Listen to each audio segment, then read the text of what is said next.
My name is Sarah. I am 32 years old. I live alone in a small apartment. Every day is the same. I wake up at 7, I make coffee, I eat toast. Then I go to work. I work in an office.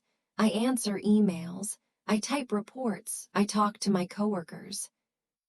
But I don't have real friends there. I come home at 6. I cook dinner for one person. I eat alone. I watch television. The shows make noise, but my apartment feels quiet. I go to bed early. Then the next day starts again. My father lives 10 minutes away. His name is George. He is 70 years old. My mother died 5 years ago. She had cancer. It happened fast. One day she was here, then she was gone. Dad lives in the same house. It is the house where I grew up. Mom's things are still there. Her books sit on the shelf. Her coat hangs by the door. Dad doesn't move them. I think he can't. I visit Dad every Tuesday and Friday. I bring food. I cook for him. We eat together at the kitchen table. We talk about small things. The weather, the news, his doctor appointments. He never talks about Mom. He never talks about feelings. I don't ask him about those things. It feels too hard. Dad looks old now. His hair is white. His hands shake. Little, he moves slowly. He forgets things sometimes. He repeats the same stories. I listen every time. I smile. I nod. I worry about him. I think he is lonely. I think he is sad, but he never says it. He just sits in his chair. He reads the newspaper. He watches the birds outside. His life is very small now. Mine is too. I feel responsible for him. He is my father. He took care of me. Now I must take care of him. That is what daughters do. I check his medicine. I pay his bills. I drive him to the store. I am the only family he has. He is the only family I have, but something feels wrong. Our dinners feel empty. Our conversations feel thin. We sit together, but we are both alone. I see him as an old man. I see him as someone who needs help. I see him as someone who stopped living. Maybe he sees me the same way. On Tuesday, I knock on his door. He opens it. He smiles. Sarah, he says, come in. I walk inside. I put the groceries on the counter. I start to cook. He sits at the table. He watches me. Neither of us says much. This is our life now. Quiet, safe, empty. I wonder if this is all there is. I wonder if we will always be this way. The next Friday, I go to Dad's house. I use my key. I walk inside. Something is different. Music plays softly. The house smells clean. Fresh flowers sit on the table. Yellow roses. Mom always liked roses. Dad comes from the kitchen. He wears a nice shirt, a blue shirt I never saw before. He smiles big. Sarah, you're early. I stare at him. Dad, are you okay? He laughs. I'm fine. I'm good, actually. I look around. The newspapers are gone. The curtains are open. Sunshine fills the room. This doesn't feel like Dad's house anymore. We sit down to eat. Dad talks more than usual. He tells me about his week. He went to the park. He tried a new restaurant. He joined a book club at the library. A book club? I say, you never read books. Well, I do now, he says. He smiles. Again, I feel strange. Something is wrong. Dad doesn't act this way. Dad sits in his chair. Dad is quiet. Dad is sad. I made a friend, he says suddenly. I put down my fork. A friend? Yes, her name is Alina. She volunteers at the library. She started the book club. She is very kind. Her a woman. My stomach feels tight.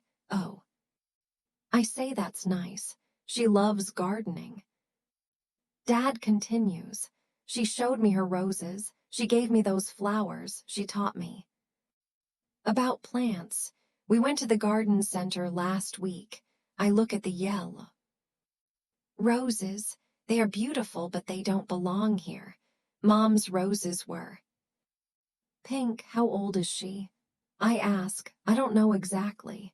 Maybe 65, 5 years. Younger than Dad. I feel a little better, but not much. How did you meet her? I ask. At the library 3 weeks ago.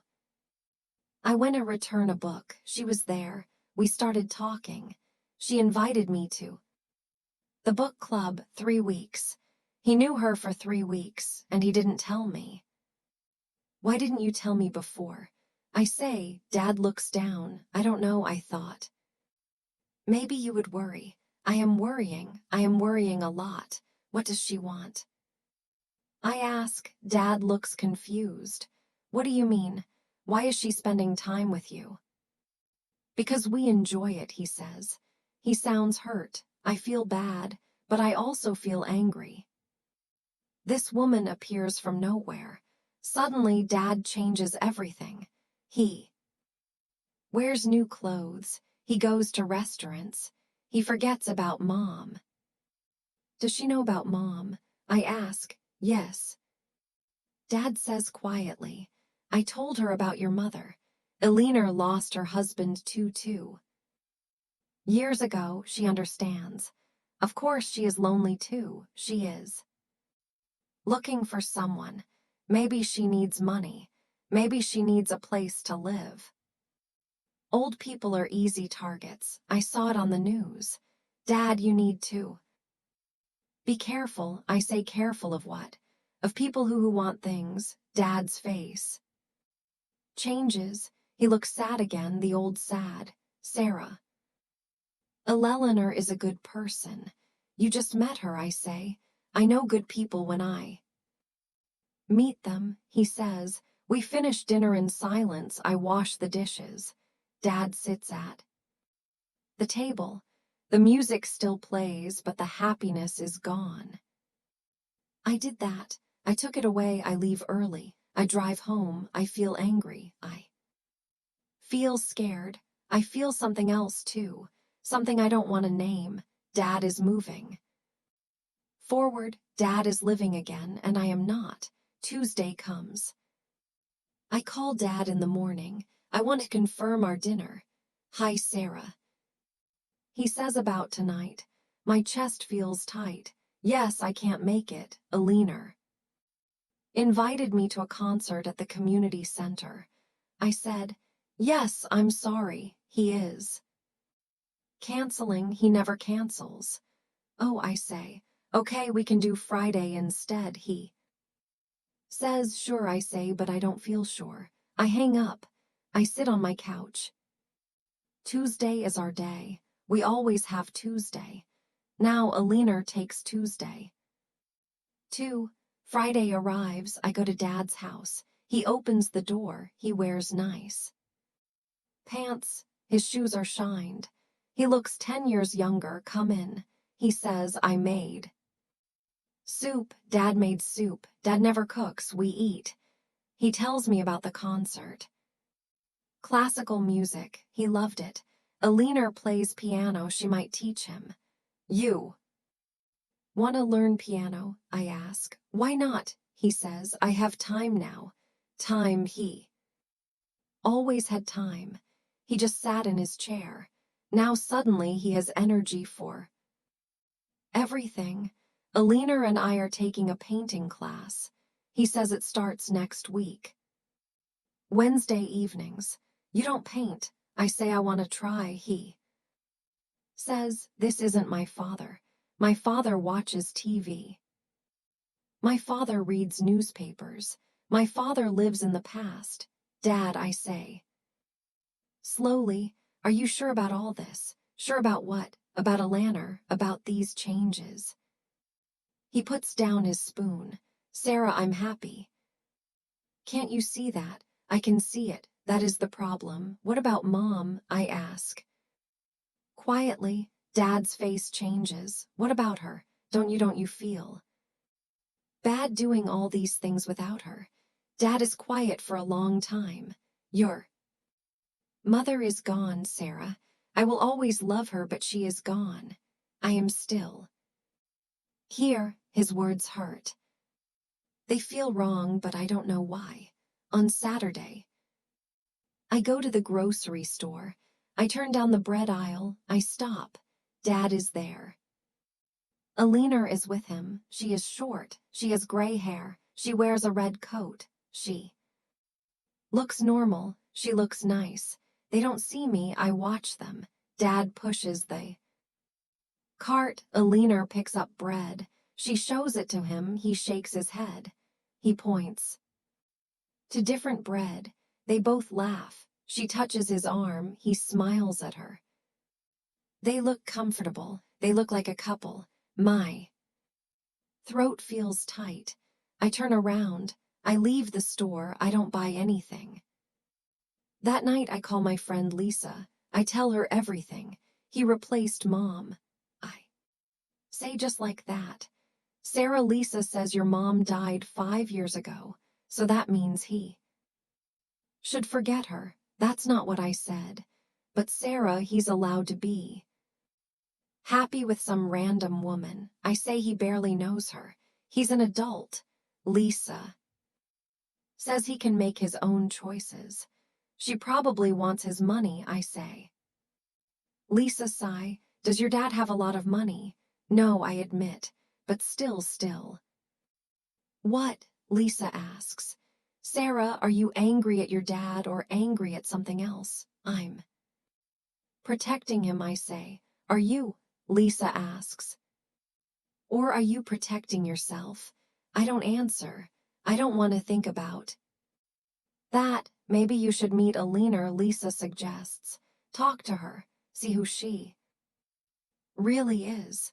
No, I say quickly. I don't want to meet her. Why not? I don't have a good answer. I just know I don't want to. Meeting her makes it real. Meeting her means Dad really changed. Meeting her means everything is different now. I have to go. I say. I hang up. I sit in my apartment. It is quiet. It is always quiet. Outside, people laugh. Cars pass. Life happens. But not here, not for me. Dad is living. Dad is trying new things. Dad is moving forward. And I am stuck. I am stuck in the same place, the same apartment, the same routine, the same loneliness. Maybe Lisa is right. Maybe I am not angry at Dad.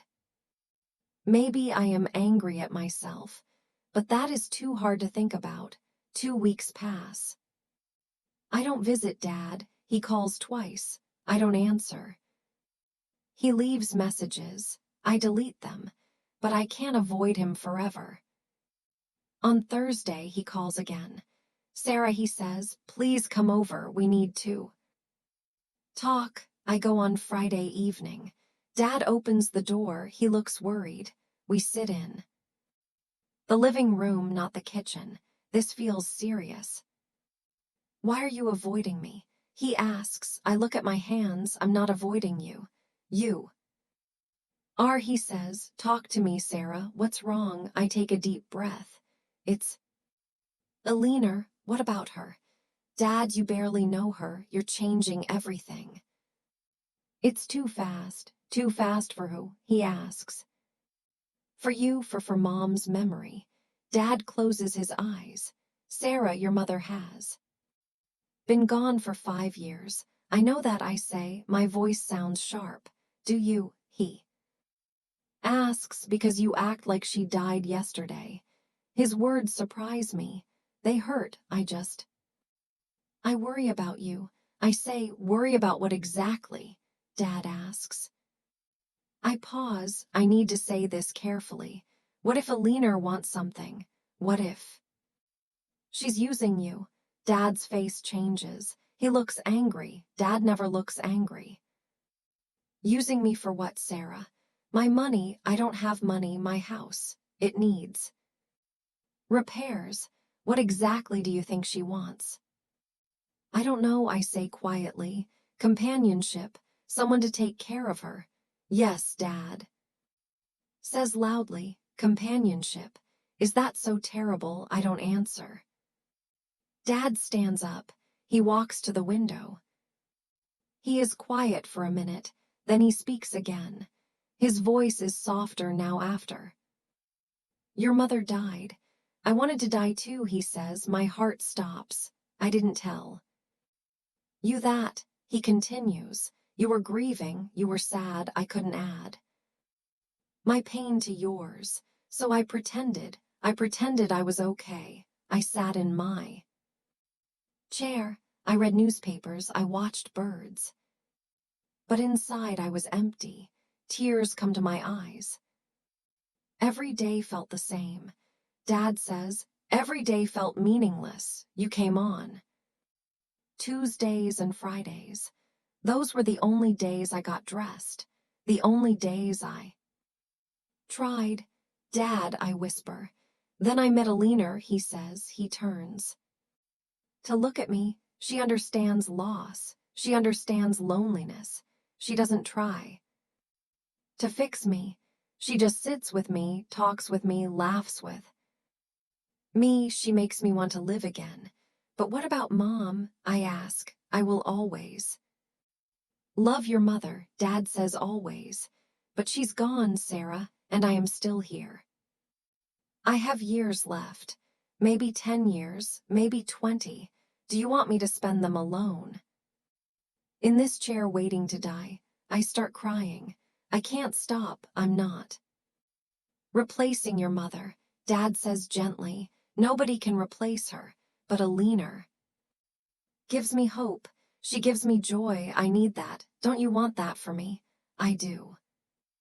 I say I do want that, but what he asks. I can't say it.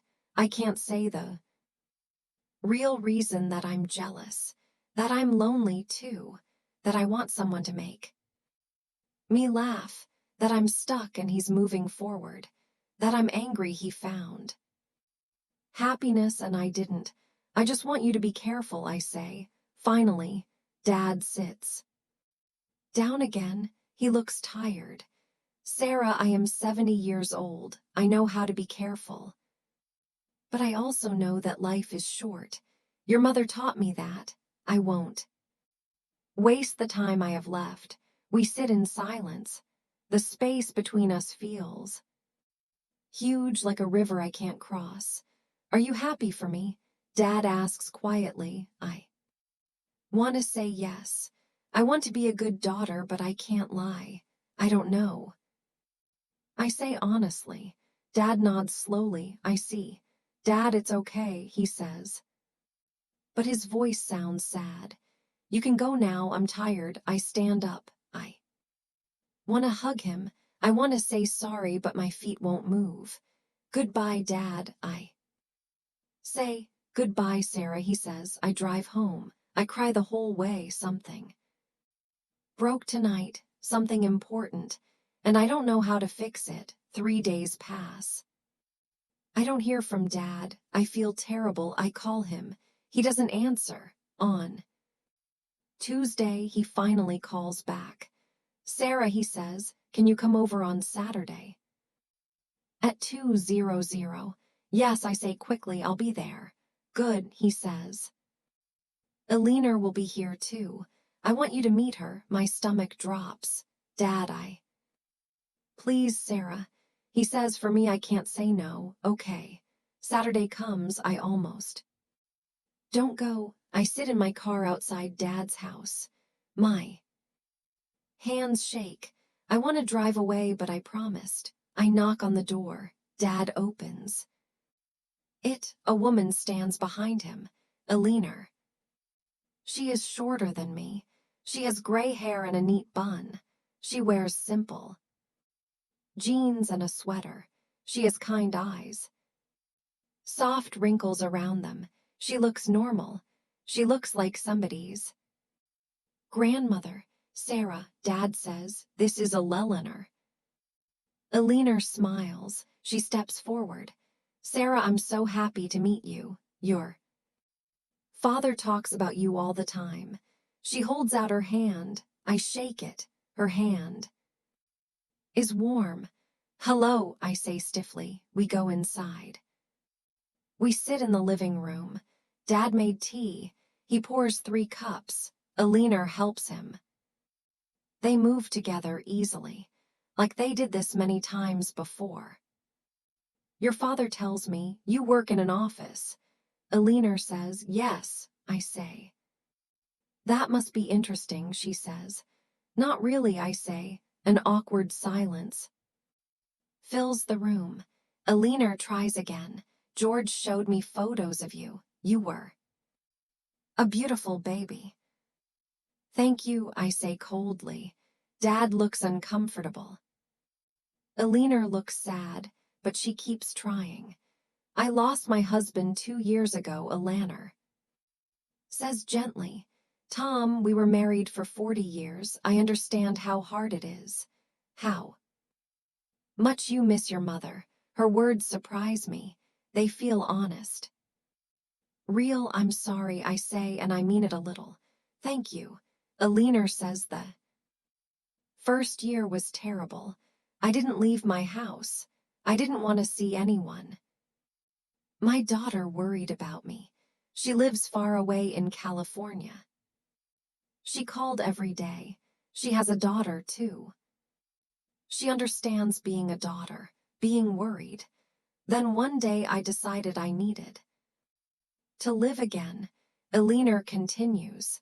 Not because I stopped loving Tom, but because he wouldn't want me to stop living. So I started volunteering. At the library, that's where I met your father, Dad. Smiles at her. She smiles back. Their smiles are soft. Gentle, real. He looked so sad. Alina says he sat alone in the corner. He held a book but didn't read it. I asked if he needed help. He said no, but I sat down anyway. We started talking. She wouldn't leave me alone. Dad jokes. His eyes are bright. You needed someone who wouldn't leave you alone. Alina says. She touches his hand. I watch them. They look comfortable. They look happy. They look like they belong together. I'm not trying to replace your mother. Alina says to me, nobody can do that. I just want to be George's friend. His companion, someone who understands. Her voice is sincere. Her eyes are honest. She isn't lying. She isn't pretending. He talks about your mother. Sometimes, Alina continues about how she loved roses. How she made the best apple pie. How she sang while she cooked. I listen. I want to know about her. She was important. She made George who he is. Tears come to my eyes. I try to stop them. I can't. I'm not the enemy, Sarah. Alina says. Softly, I promise. I look at Dad. He watches me. He looks hopeful, scared, like he's waiting for me to decide something important. And suddenly I see it clearly. Dad isn't forgetting Mom. He's honoring her by living, by being happy, by choosing life. Instead of death, Mom would want this. Mom would want Dad to laugh again, too. Have a friend to feel joy. I was wrong. I was so wrong. I'm sorry, I whisper.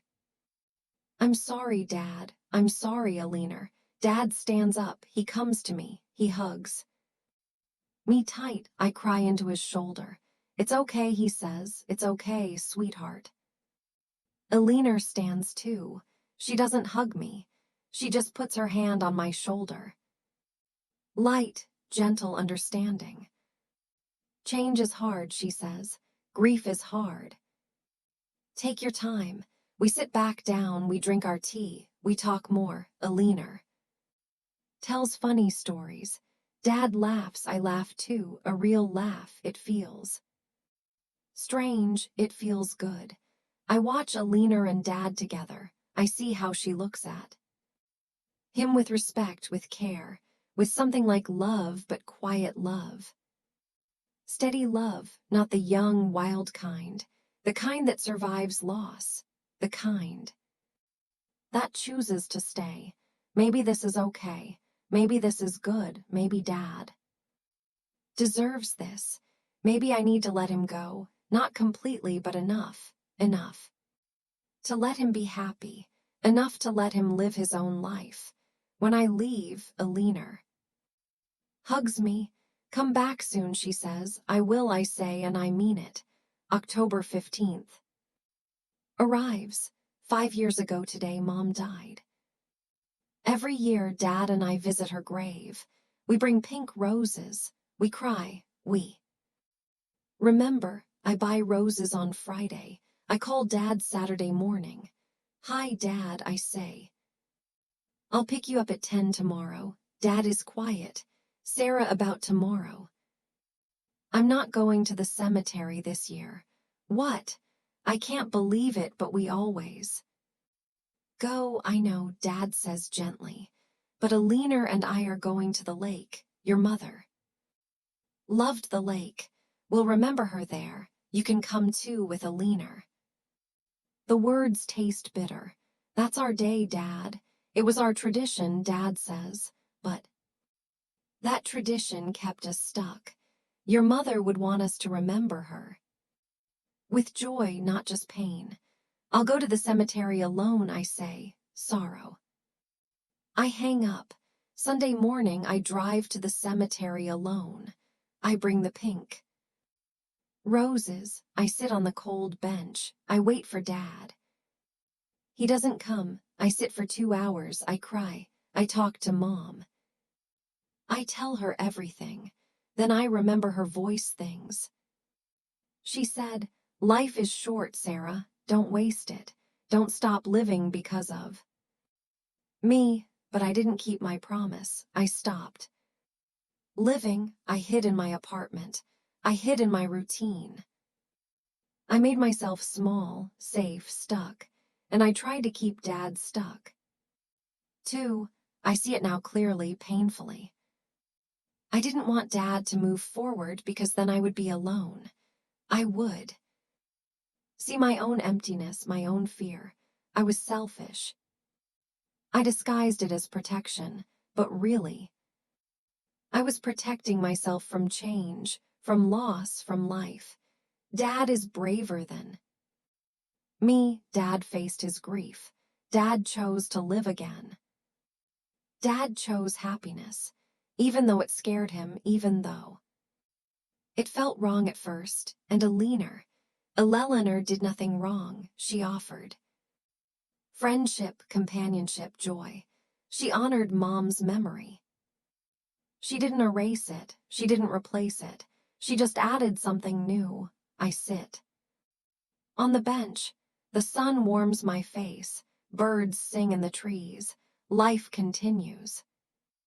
Even here, even in this place of death, Mom wouldn't want me here alone, crying. Stuck in the past. Mom would want me at the lake with Dad, with Alina. Remembering her with love, not just grief. Mom would want me to live, to try, to be brave, to choose happiness. I failed her for 5 years. I failed her. But maybe it's not too late. I stand up. I touch Mom's gravestone. I'm sorry, I whisper. I'm sorry I stopped living. I'll try now, I promise. I walk back to my car. I drive to the lake. It takes 30 minutes. My hands shake the whole time. I park near the beach. I walk down the path. I see them, Dad and Alina. They sit on a blanket. A picnic basket sits between them. They look peaceful, happy. I almost turn around, almost run away, but I don't. I walk toward them. Dad sees me first. His face lights up, he stands. Sarah, he says, you came, I'm sorry I'm late, I say, my voice breaks. Alina stands too. She smiles. You're not late, you're right on time. Dad hugs me. Alina joins the hug. We stand there, three people connected by loss, connected by love, connected by the choice to keep living. We sit on the blanket. We eat egg salad sandwiches. They taste like Mom's.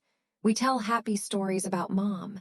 Alina listens. She cares. The sun sets over the lake, orange and pink and gold. Mom loved sunsets. She would like this, I say quietly. Yes, Dad says she would. This is not betrayal.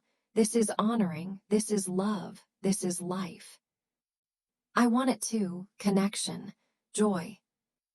Change. Mom was right. Life is short. Too short to waste. Dad chose happiness.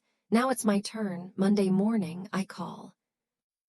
Dad, thank you for yesterday. I say it was beautiful. Thank you for coming. Dad says his voice sounds warm. Alina is good for you. I say I see that now. I love you, Sarah. Dad says I love you too. I say at work I eat lunch with my coworkers. Usually I eat alone. We talk, we laugh, it feels nice. After work I go to the art store. I used to paint before Mom died. I stopped. It felt wrong to enjoy things. I buy paints, brushes, canvas. At home, I paint the sunset orange and pink and gold. It's messy, but it's mine. On Wednesday, Alina calls. Thank you for coming to the lake, she says. I know it wasn't easy. I'm glad I came, I say. How did you start living again, I ask, after Tom died? One small step at a time. Alana says, some days I failed, but other days I tried even when I was scared. Were you scared a lot? I ask all the time. Alina says, but fear gets smaller when you face it. She invites me to dinner next Friday. I'll be there. I say after we hang up, I feel different. Good, different. I can't stay stuck forever. Mom wouldn't want that. Dad doesn't want that. I don't want it either. Change is scary, but staying alone, staying stuck, that's scarier. I pick up my phone. I call Lisa. Sarah, she says, is everything okay? Yes, I say. I want to have coffee this weekend. Can you? Of course.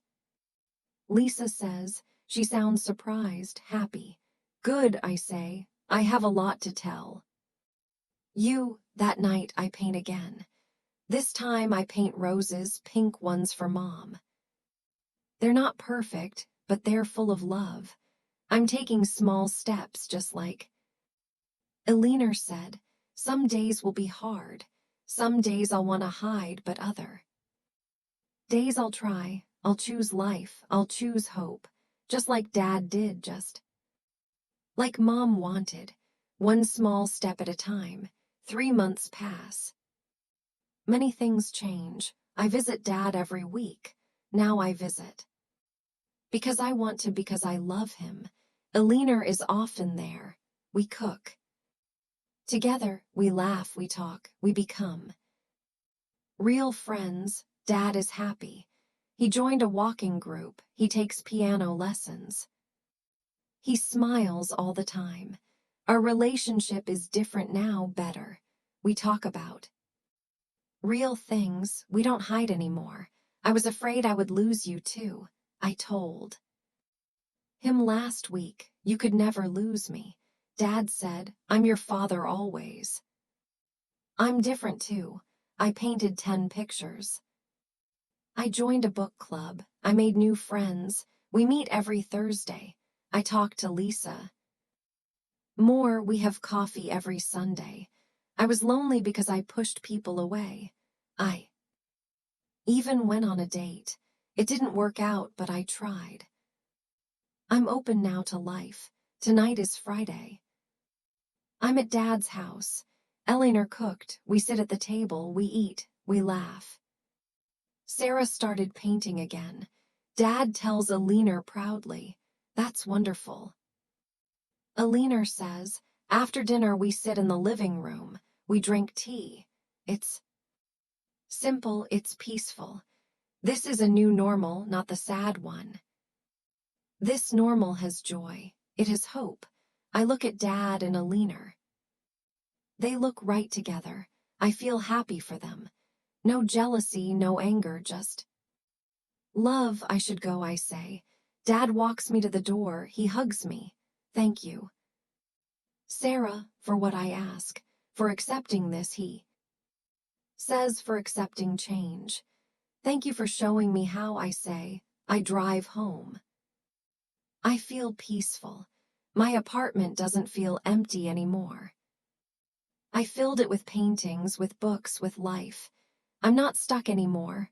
I'm moving forward. I don't know what comes next. Maybe love, maybe just quiet. Moments of joy. But I'm ready now. I'm open. I'm living. Mom would be proud. Dad is proud. And finally, I'm proud of myself too. Life goes on.